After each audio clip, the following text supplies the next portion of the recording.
ఆధ్వర్యంలో ఉక్కు పరిశ్రమ పనులు పునఃప్రారంభించడము శుభ పరిణామము, మంచి పరిణామము. వాస్తవానికి ఈ ప్రాజెక్టు 2023 ఫిబ్రవరిలో అప్పటి ముఖ్యమంత్రి శ్రీ వైఎస్ జగన్మోహన్ రెడ్డి గారు, అదేవిధంగా జేఎస్డబ్ల్యూ స్టీల్స్ ఎండి సజ్జన్ జిందాల్ గారు వీళ్ళిద్దరూ కలిసి 2023 ఫిబ్రవరి మాసంలో శంకుస్థాపన చేయడం జరిగింది. మళ్ళీ అదే ప్రాజెక్టును రెండోసారి చంద్రబాబు నాయుడు గారు నిన్న శంకుస్థాపన చేయడం జరిగింది. నిన్నటి రోజున చంద్రబాబు నాయుడు గారి ప్రసంగం ఒక్కసారి గమనిస్తే ఏదో జిందాల్ సంస్థను, జేఎస్డబ్ల్యూ స్టీల్స్ సంస్థను ఆయనే సంప్రదించినట్టు, ఆయనే పరిశ్రమ తెచ్చినట్టు ఆయన ప్రజలను మభ్యపెట్టే ప్రయత్నం చేసినారు, క్రెడిట్ చోరీ చేసే ప్రయత్నం చేసినారు. కానీ పాపం దురదృష్టం చంద్రబాబు నాయుడుకు నిన్న సాయంత్రమే మొత్తం గాలంతా పోయింది. నిన్న సాయంత్రం జేఎస్డబ్ల్యూ స్టీల్స్ అధినేత సజ్జన్ జిందాల్ గారు రీట్వీట్ చేస్తూ చాలా స్పష్టంగా జగన్మోహన్ రెడ్డి గారి ప్రభుత్వం చేసిన పనుల వల్ల, ఆ ప్రభుత్వం ఇచ్చిన సహకారం వల్ల, ఆ ప్రభుత్వం ఇచ్చిన అనుమతుల వల్ల ఇవాళ ఈ ప్రాజెక్టును ముందుకు తీసుకెళ్లగలుగుతున్నానని చెప్పి చాలా స్పష్టంగా ఆయన రీట్వీట్ చేయడం జరిగింది. ఆ ట్వీట్తో నిజంగా మాలాంటి వాళ్ళు ఎవరు కూడా ఇంకా చంద్రబాబు నాయుడు గారికి కౌంటర్ కూడా ఇవ్వాల్సిన అవసరం లేకుండా చంద్రబాబు నాయుడు గారి క్రెడిట్ చోరీ ప్రయత్నాన్ని మొత్తాన్ని కూడా జేఎస్డబ్ల్యూ స్టీల్స్ యాజమాన్యము, ఆ సంస్థ ఎండీనే పూర్తిగా ఎక్స్పోజ్ చేయడం జరిగింది. మరి ప్రజలంతా కూడా గమనించారు నిన్నటి రోజున. వాస్తవానికి ఒక్కసారి జమ్మలమడుగులో ఉక్కు పరిశ్రమకు సంబంధించిన గతాన్ని ఒక్కసారి నెమరవేసుకుంటే, జ్ఞాపకం చేసుకుంటే మనందరికీ తెలుసు 2007 సంవత్సరంలో జూన్ మాసంలో అప్పటి ముఖ్యమంత్రి దివంగత మహానేత డాక్టర్ వైఎస్ రాజశేఖర రెడ్డి గారు బ్రహ్మిణి స్టీల్స్కు శంకుస్థాపన చేయడం జరిగింది. దాదాపు 1,000-1,200 కోట్ల రూపాయల పనులు కూడా బ్రహ్మిణి స్టీల్స్ అప్పటికే చేసింది. రాజశేఖర రెడ్డి గారు 2009లో మరణించే నాటికే 1,200 కోట్ల రూపాయల పనులు బ్రహ్మిణి స్టీల్స్ అప్పటికే పనులు చేసింది. రాజశేఖర రెడ్డి గారు మరణించిన తర్వాత అనేక కారణాల వలన, అదేవిధంగా ఆ తర్వాత వచ్చిన ప్రభుత్వం పట్టించుకోకపోవడం వలన ఆ పనులు పూర్తిగా ఆగిపోయిన పరిస్థితి కూడా మనమంతా గతంలో చూసినాం. ఆ తర్వాత మళ్ళా 2018 సంవత్సరంలో మన రాష్ట్రం విడిపోయినాక 2018 సంవత్సరంలో డిసెంబర్ మాసంలో సరిగ్గా జనరల్ ఎలక్షన్స్కు 3 మాసాల ముందు డిసెంబర్ మాసంలో 2018 సంవత్సరంలో అప్పటి ముఖ్యమంత్రి చంద్రబాబు నాయుడు గారు ఎం కంబాలదిన్న అనే గ్రామంలో మైలవరం మండలంలో మరి ఉక్కు పరిశ్రమకు భూమి పూజ చేసినారు. ఆ రోజు చంద్రబాబు నాయుడు గారు ఎందుకు శంకుస్థాపన చేసినారో, ఎందుకు భూమి పూజ చేసినారో ఆయనకే తెలియాలి బహుశా. కారణం ఏంటంటే ఎవరు నిర్మిస్తున్నారో తెలియదు. ఇప్పుడు జగన్మోహన్ రెడ్డి గారు జేఎస్డబ్ల్యూ స్టీల్స్ కలిసి శంకుస్థాపన చేసినారని చెప్తున్నాం కదా. కంబాలదిన్నెలో 2018 సంవత్సరంలో చంద్రబాబు నాయుడు గారు తాను మాత్రమే పోయి భూమి పూజ చేసినారు. ఎవరు నిర్మిస్తున్నారో తెలియదు. అంటే కేవలం ఎన్నికల కోసం, ఎన్నికల స్టంట్ మాత్రమే ఆ రోజు చంద్రబాబు నాయుడు గారు చేసిన శంకుస్థాపన అనే విషయాన్ని మీ అందరికీ మనవి చేస్తున్నాం. ఆ తర్వాత 2019లో జగన్మోహన్ రెడ్డి గారు ముఖ్యమంత్రి అయిన తర్వాత జరిగిన పరిణామాలు కూడా ఒక్కసారి మీరందరూ కూడా గమనించమని చెప్పి నేను కోరుతా ఉన్నా. 2019లో జగనన్న ప్రభుత్వం వచ్చిన తర్వాత ఏపీ హైగ్రేడ్ స్టీల్స్ అనే ఒక సంస్థను గవర్నమెంట్ ఆధ్వర్యంలో ఫామ్ చేయడం జరిగింది. ఆ తర్వాత ఆ సంస్థను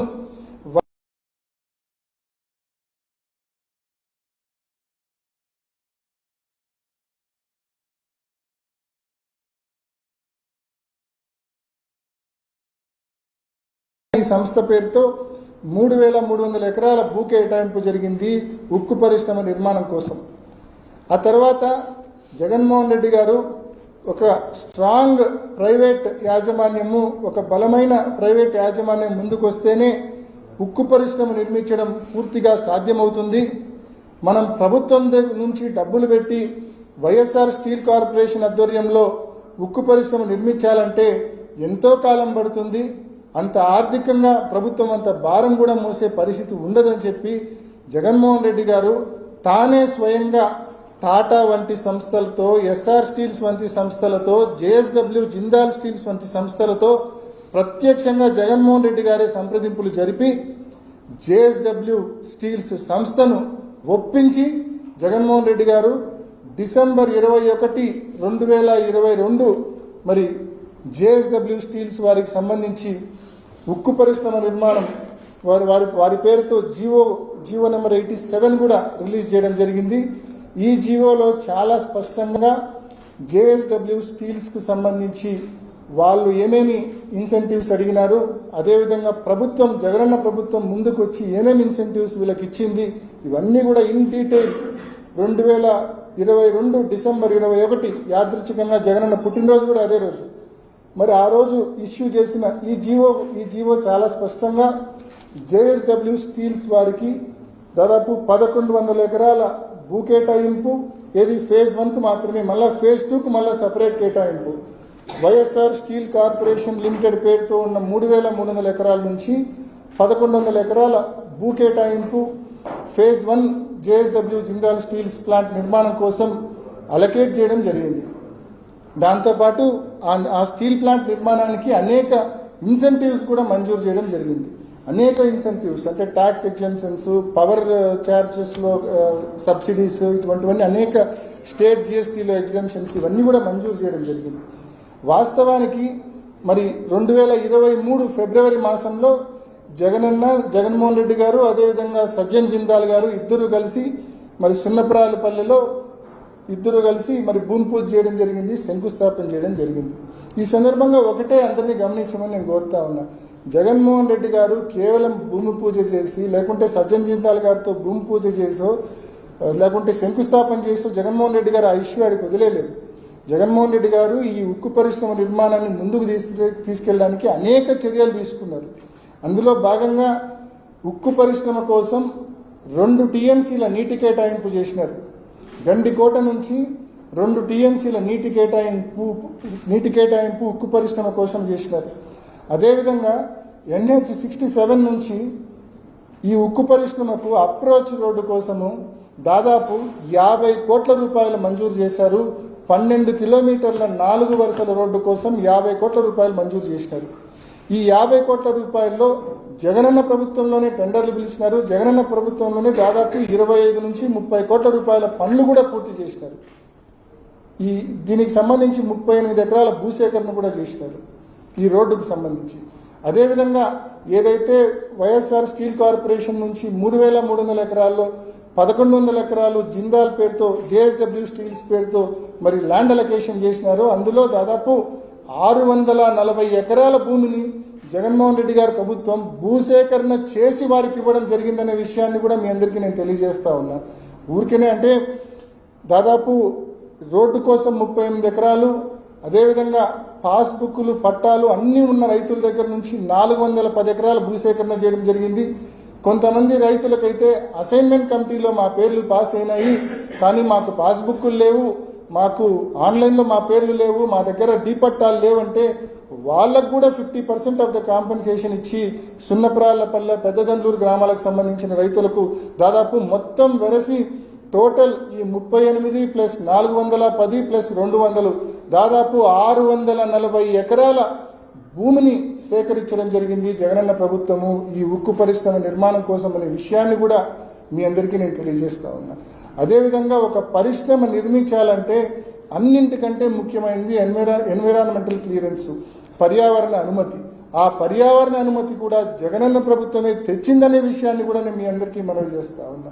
అదేవిధంగా ఏ సంస్థ అయినా సరే నిర్మాణ పనులు మొదలు పెట్టాలంటే ఖచ్చితంగా CFE అనేది ఉండాలంటే కన్సెంట్ ఫర్ ఎస్టాబ్లిష్మెంట్ అనేది మ్యాండేటరీగా ఏ సంస్థకైనా ఉండాలి.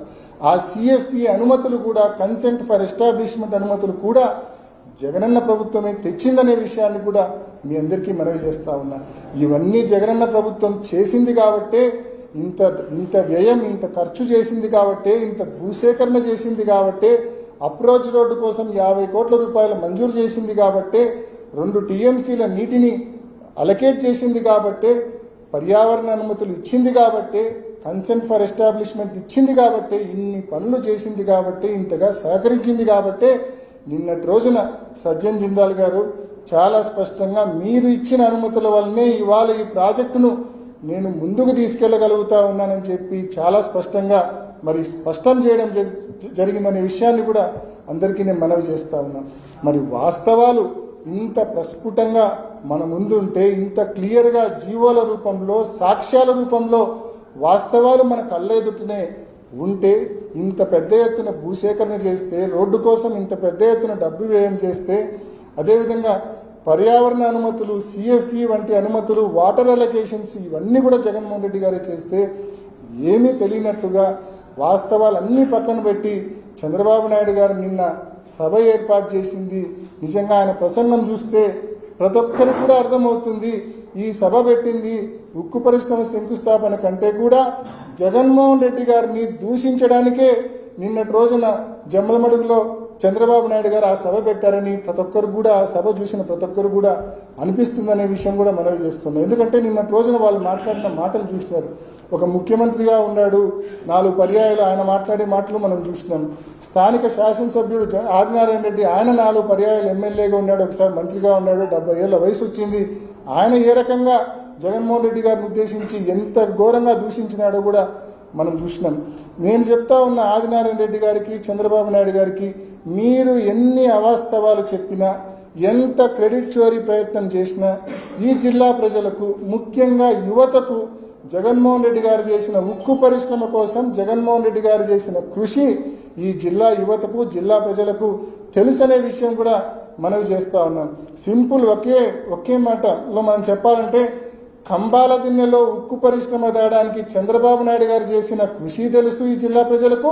సున్నప్రాలపల్లెలో ఉక్కు పరిశ్రమ తేడానికి జగన్మోహన్ రెడ్డి గారు చేసిన కృషి కూడా ఈ జిల్లా ప్రజలకు తెలుసనే విషయం కూడా మనవి చేస్తూ, మీరెన్ని అవాస్తవాలు చెప్పినా మీ మాటలు, మీ ఆటలు సాగవని అని మనవి చేస్తూ ఉన్నాం.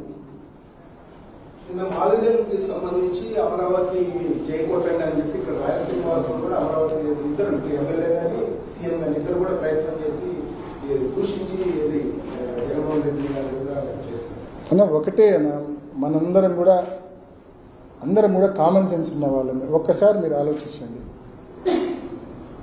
అమరావతి అనే ఒక క్యాపిటల్ డెవలప్ చేయడం కోసం చంద్రబాబు నాయుడు గారు దాదాపు 2 లక్షల కోట్లకు పైగా ఖర్చు పెట్టబోతా ఉన్నారు.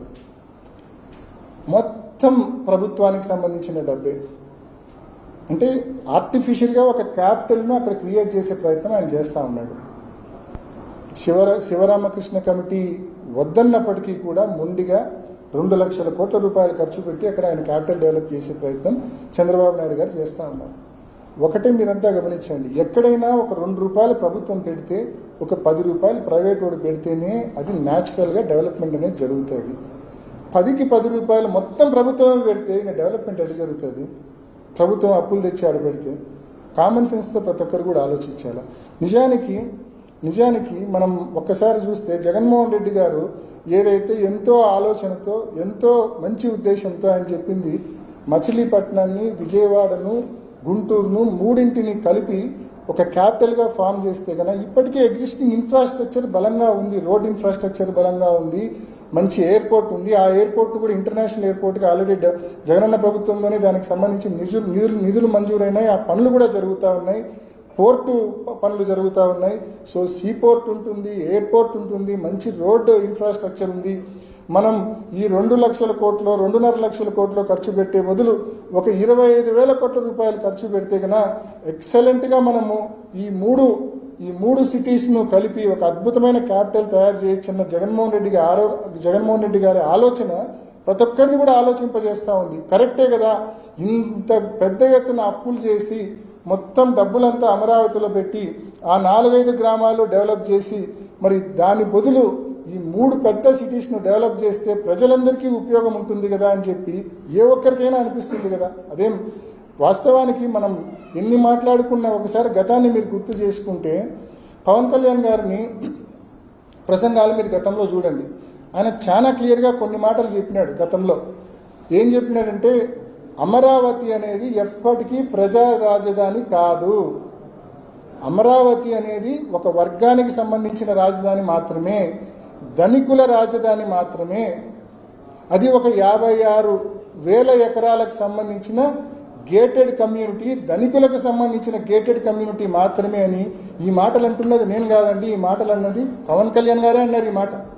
మరి ఈరోజు అదే పవన్ కళ్యాణ్ గారు ఆయన మాట్లాడిన మాటలు ఆయనే మర్చిపోయి ఈరోజు పెద్ద ఎత్తున ప్రభుత్వం అక్కడ అంటే మెడికల్ కాలేజీలను ప్రజలకు ఇచ్చిన పథకాలను అన్నింటినీ పణంగా పెట్టి అక్కడ 2 లక్షల కోట్ల రూపాయలు అక్కడ వెచ్చిస్తా అంటే వ్యయం చేస్తా అంటే పవన్ కళ్యాణ్ గారు కూడా ఏమాత్రం మాట్లాడకుండా మిన్నకుండా ఉండిపోయిన పరిస్థితి మనం చూస్తా ఉన్నాం. ఇవన్నీ కూడా వాస్తవాలే కదా. అది ఎప్పటికీ ప్రజా రాజధాని కాదనే విషయం పవన్ కళ్యాణ్ గారు చెప్పింది. అది ఒక వర్గానికి సంబంధించిన రాజధాని, ధనికుల రాజధాని అని మాత్రం ఆయన చాలా స్పష్టంగా గతంలో చెప్పినారు. వాస్తవానికి అది వాస్తవం. కాబట్టే మావిగన్ ఏదైతే మచిలీపట్నము, విజయవాడ, గుంటూరు 3 ప్రాంతాలు కలిపి డెవలప్ చేస్తే అది ఒక ప్రజా రాజధాని అవుతుంది. అది అన్ని వర్గాలకు సంబంధించిన అందరికి సంబంధించిన రాజధాని అవుతుంది. కాబట్టి జగన్మోహన్ రెడ్డి గారు ఆయన ఆలోచనలు చెప్పినారు. ఆ ఆలోచనతోనే ముందుకెళ్తామని చెప్పి కూడా చాలా స్పష్టంగా క్లారిటీ ఇవ్వడం జరిగింది.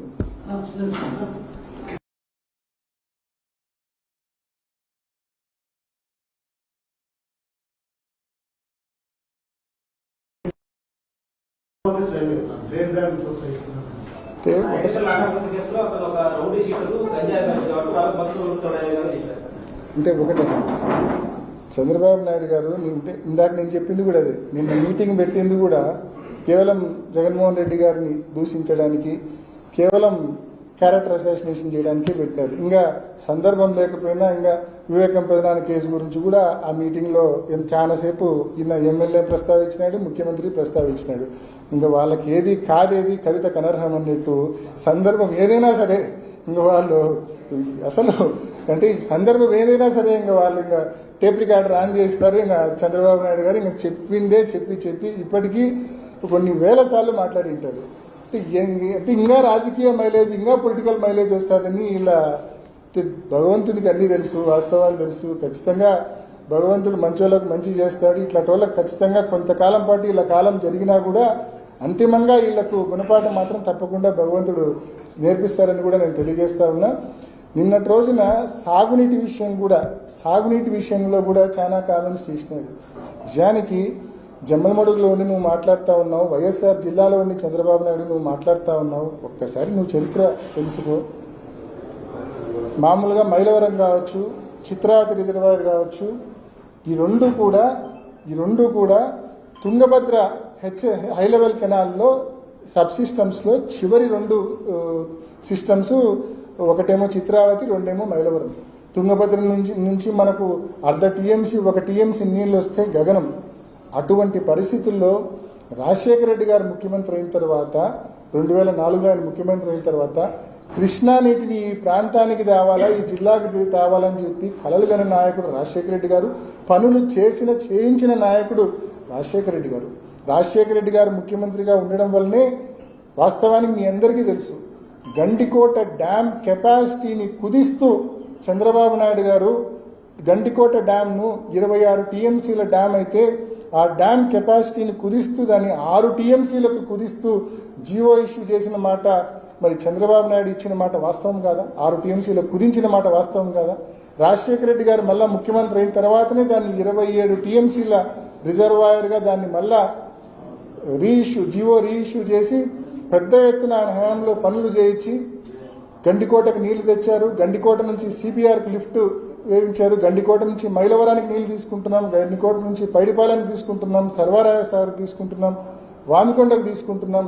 ఈ ప్రాంతానికి ఈరోజు ఇంత పెద్ద ఎత్తున కృష్ణా నీరు వచ్చినాయంటే ఆ రోజు దివంగత ముఖ్యమంత్రి డాక్టర్ వైఎస్ రాజశేఖర రెడ్డి గారి చలువ. ఆ తర్వాత గండికోటలో జగన్మోహన్ రెడ్డి గారు ముఖ్యమంత్రి అయ్యే నాటికి మీరు ఒక్కసారి చూస్తే మనం 10 టీఎంసీల నీరును కూడా నిల్వ చేసుకోలేని పరిస్థితి ఉండింది. జగన్మోహన్ రెడ్డి గారు ముఖ్యమంత్రి అయిన తర్వాత అక్షరాల 1000 కోట్ల రూపాయల R&R ప్యాకేజీ చెల్లించి గండికోటలో 27 టీఎంసీల నీరు నిల్వ చేసుకునే దానికి జగనన్న ప్రభుత్వం 1000 కోట్ల రూపాయల R&R ప్యాకేజీ చెల్లించింది. కాబట్టి 27 టీఎంసీల నీళ్లు గండికోటలో మనం జగనన్న హయాంలో నిల్వ చేసుకోగలిగినాం.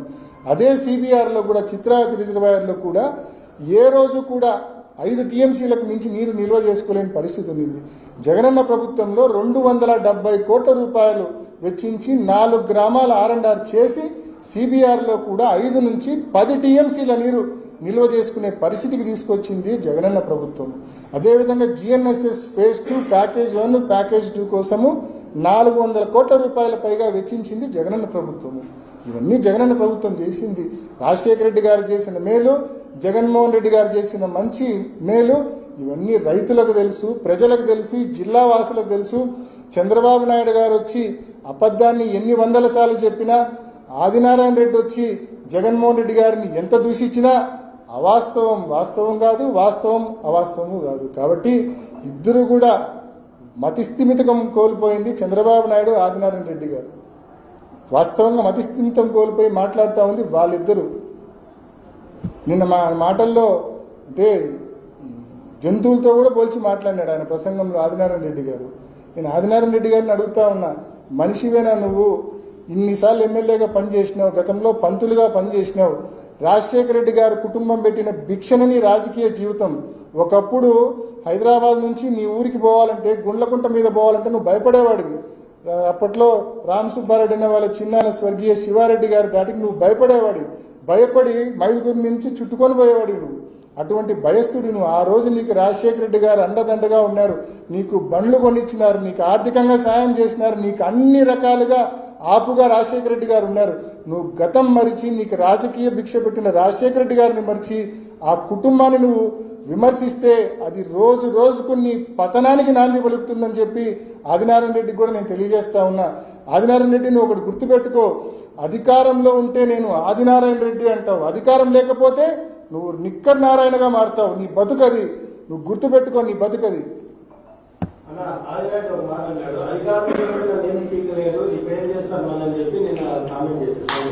వాస్తవంగా అధికారంలో ఉన్నప్పుడు, మేము అధికారంలో ఉన్నప్పుడు ఎవరిని హరాస్ చేయాలని ఆలోచన చేయలేదు.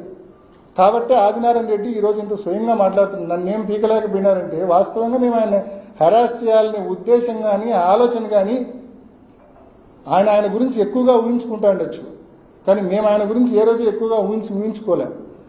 ఆయన హరాస్ చేయాలన్న ఆలోచన ఉద్దేశం అధికారంలో ఉన్నప్పుడు మేము చేయలేదు. వాస్తవం. ఆదినారాయణ రెడ్డి పరోక్షంగా చెప్పింది కూడా అదే. నన్ను ఏం పీకలేకపోయినారంటే మేము హరాస్ చేయాలని మేము అనుకుంటే కదా, మేము ఏ రోజు ఆదినారాయణ రెడ్డిని హరాస్ చేయాలనుకోలే మేము అధికారంలో ఉన్నప్పుడు. కాబట్టే ఆయన ఈరోజు ఇంత విరవీగి మాట్లాడుతున్నాడు. కానీ భవిష్యత్తులో ఈ మాటలకు మాత్రం తప్పకుండా సమాధానం చెప్పే రోజు వస్తుంది. ఆ రోజు ఆదినారాయణ రెడ్డి నువ్వు మాట్లాడే ప్రతి మాటకు సమాధానం చెప్తాం. ఇప్పటికి 20 ఏళ్ళు ఈ జిల్లాలో పెట్టాలని అనుకున్నాను. ఇక్కడ రాయలసీమ నిరుద్యోగులు కూడా చాలా వరకు ఉన్నారు. కాబట్టి స్టీల్ ప్లాంట్ వస్తే నిరుద్యోగులకు ఉద్యోగాలు వస్తాయని చెప్పారు. అంటే ప్రతి ప్రభుత్వం వస్తుంది, శంకుస్థాపన చేస్తున్నారు, ప్రజాధనం దాదాపు 1000 కోట్లలో వెచ్చిస్తున్నారు. ఇంతవరకు ఈ పరిశ్రమ వస్తాదా రాదా అని చెప్పి చాలా మంది యువత కూడా ఒక అపోహలు ఉంటారు. మొత్తానికి ఇక్కడ కడపలో స్టీల్ ప్లాంట్ వస్తుందంటారు. డెఫినెట్గా JSW జిందాల్ వారి ఆధ్వర్యంలో ఏదైతే మనకు 2023లో మనకు శంకుస్థాపన జరిగిందో, ఆ తర్వాత నేను ఇందాక చెప్పినట్టుగా మనం పర్యావరణ అనుమతులు ఇచ్చినాం, CFE కన్సెంట్ ఫర్ ఎస్టాబ్లిష్మెంట్కి సంబంధించిన అనుమతులు ఇచ్చినాం, 640 ఎకరాల భూమి సేకరించి ఇచ్చినాము, 2 టీఎంసీల నీళ్లు కేటాయించినాము, 12 కిలోమీటర్ల 4 వరుసల రోడ్డు కూడా మనం శాంక్షన్ చేయడమే కాకుండా టెండర్లు పిలిచి పనులు కూడా 60-70% పూర్తి చేయించినాం. ఇవన్నీ కూడా వాళ్ళకి కావాల్సిన మౌలిక వసతులు, పర్మిషన్స్, అనుమతులు అన్నీ జగనన్న ప్రభుత్వం గతంలో ఇచ్చింది. కాబట్టి వాళ్ళు పనులు కూడా నిన్న పునర్ప్రారంభించారు. కాబట్టి డెఫినెట్గా నేను కూడా we are very hopeful and wishful that next 2-3 ఇయర్స్లో డెఫినెట్గా ఇది రియాలిటీగా, అంటే ఉక్కు పరిశ్రమ అనే కళ తప్పకుండా సాకారం అవుతుందన్న విశ్వాసం సంపూర్ణంగా మా అందరిలో కూడా ఉంది. స్వగ్రామంలో దేవుళ్ళు కూల్చివేశాక 2 మాటలు. ఫస్ట్ ఏమంటే, ఒకటి మా ఊర్లో పెట్టుకున్నా మేము కూల్చుకుంటే తప్పేంటనే భావన ఒకటి. ఇంకోటి ఏమంటున్నా గాలి వచ్చింది కొట్టుకోపోయింది. ఎలా చూడాల్సింది అన్న గాలి మా హవా వచ్చింది అంటే అంటే ప్రత్యక్షంగా ఆదినారాయణ రెడ్డి చెప్పినాడు. ఏంది ఆ విగ్రహాన్ని ఆ మాదిరి ధ్వంసం చేయించింది తానేనని చెప్పి ప్రత్యక్షంగా ఒప్పుకున్నాడు. మేము పోలీసులకు కంప్లైంట్ కూడా ఇచ్చినాం. కానీ పోలీసులు ఆదినారాయణ రెడ్డి మీద చర్యలు తీసుకునే పరిస్థితి ఉండదు. ఆదినారాయణ రెడ్డి గుర్తుపెట్టుకో, మళ్ళీ మీ ఊర్లోనే మళ్ళీ రాజశేఖర రెడ్డి గారి విగ్రహాన్ని తప్పకుండా మళ్ళా రాబోయే జగనన్న ప్రభుత్వంలో మళ్ళీ ఎంతో ఘనంగా రాజశేఖర రెడ్డి గారి విగ్రహాన్ని విగ్రహావిష్కరణ చేసే రోజు వస్తుంది. ఆ రోజు నువ్వు ఏ జిల్లాకు, ఏ రాష్ట్రానికి, ఏ దేశానికి పారిపోతావో పారిపో.